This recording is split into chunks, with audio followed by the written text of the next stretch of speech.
Alright, hello everybody. Welcome to part 6 of our SQL tutorial. And today, I have a task for you guys. Merong binigay na task sa atin pala. Gusto nilang malaman kung ilang students yung meron for each program. So, ilan ba yung BSIT natin dito? Since 15 lang naman, bilangin na lang natin. BSIT 1, 2, 3. Alam niyo mas madali. I-sort natin, tapos select na lang. Okay, BSIT 1, 1, 2, 3, 4, 5, 6. 6. Oh, BSIS 1, 2, 3, 4. Okay, 4. Okay, BSCS 1, 2, 3, 4, 5. Okay, 1, 2. So, pwede natin bilangin. Pero what if, imagine nyo, what if, grabe, 100. What if 100 to? Ang tagal natin nagbilang. What if 300, di ba? What if 10,000 to? Ang tagal natin magbibilang yan, sir. Tapos, what if lagyan pa nila ng condition? Gusto ko lang makita yung mga program na merong mahigit 5 students. Para yung less than 5 students, tapo na natin yan. Wala naman nag-e-enroll. Malulugi lang tayo dyan eh. Pumiyok pa si Idol. Okay? So, how are we gonna do that? So, alam na natin may where eh. Where, paano natin i-where yan, di ba? Where ano? Wala naman tayong number of students per program, di ba? So, how are we gonna do that? Okay? So, first, kunin muna natin, ano bang kailangan natin? Program. We need program for sure. Select program. Ayan. So, meron na tayong program. Now, kailangan natin ng count, di ba? Count. Okay, count.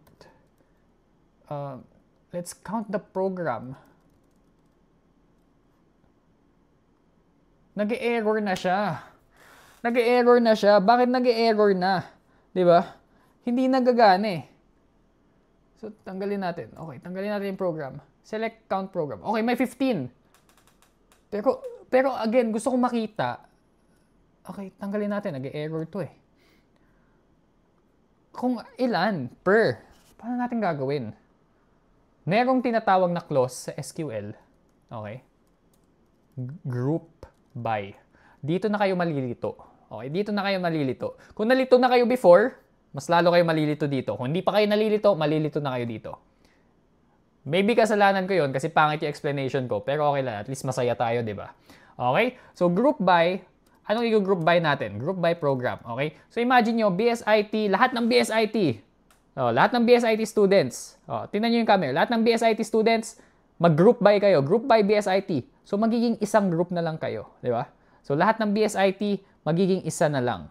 Mag-group by kasi sila. Lahat ng BSIT, magiging isa. Okay? Imagine nyo, lahat ng CS students, dalawa lang sila, mag-grouping sila. So, magiging isa na lang sila. Oh? Di ba? Lupit. Ano to? Kita nyo ba yan? Lahat ng BSIS students, mag-groupings kayo. So, 4 sila, pero magiging isang group na lang sila. So, yun yung gagawin natin. Okay, group by program. So, pag rinan natin to, ganyan na lang. Pero, sa loob nito, imagine nyo lang, sa loob nito, may multiple students for each. Okay? May multiple students for each. Paano natin papalabasin yun? So, ilabas natin yung count function ulit. Count, ano i-count natin? Ka-count natin lahat. Lahat ng columns, lahat ng students. Okay? Count natin lahat. Count as student number. Okay? Student number. So, lalabas dyan yung number ng students for each. Okay? So, yung i-count niya is yung groupings. So, lahat ng BSIT, okay, ito yung count function. Okay, kayong 5 dyan. Well, in this case, 6. Kayo dito. Ilan kayo, ha? Susundutin niya. Shems, 6 sila. It's like a magic. Diba?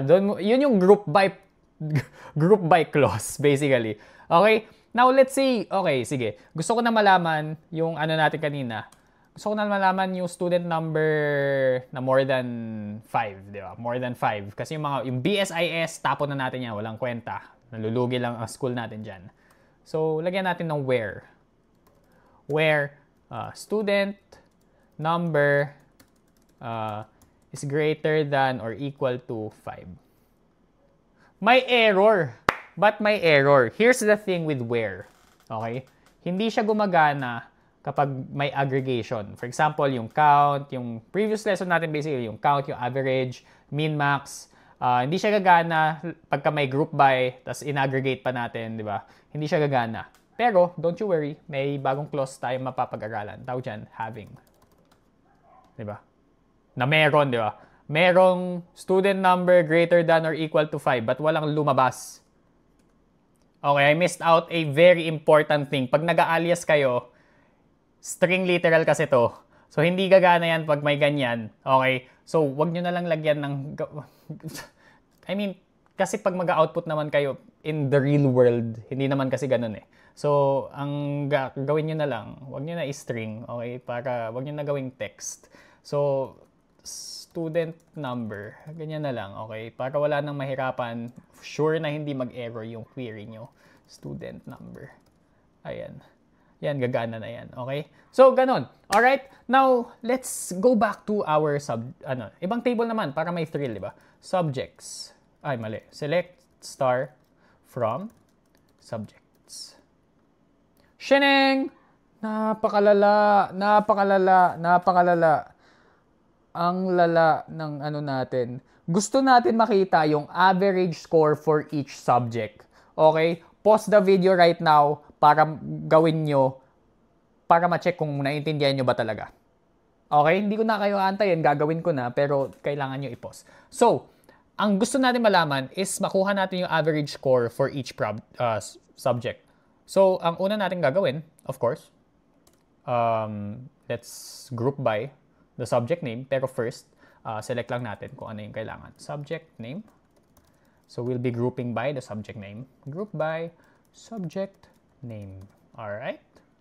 Okay, so nag-group na natin siya. So, what do we need to average? We need to average the score. Okay, average natin yung score as average score. Okay, so yan yung average score for each subject. Alright, napakagaling. If that's your final answer, that should be your final answer. It's correct. Congratulations with you. You can now proceed to the next part. Kasi next part, gusto na natin makita kung ano ba yung score ng isang student dun sa subject na yun. Okay? Kasi balik tayo dito. Select star from subjects.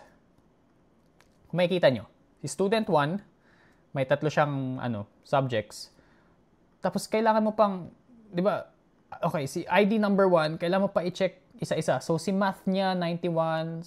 Ano pangalan? Sino si 91 yung math? Student. Bakit di ko naman select from student? Mali ba spelling ko? Ayan. Select from student. Students kasi. Students. Okay. Juan de la Cruz. Math niya, ano nga ulit? 91. Okay, gusto ko makita kung ano yung, niya, yung PE niya, subjects, student number 1, PE, 92. Okay, science niya, 88. Juan de la Cruz, 85. Kita nyo, ang hirap niya i-compare. Ang hirap niya ipag-untog sa isa't isa. So, next lesson, gusto natin makita yung full name, idadagdag natin dito sa table na to. I-join natin siya. Ipapag-combine natin siya. Alright? So that's what we'll be learning on episode 7 of 8. Malapit na tayo matapos. And another confusing lesson to. Okay? So stick with me. Stick with me. Alright? See you guys there.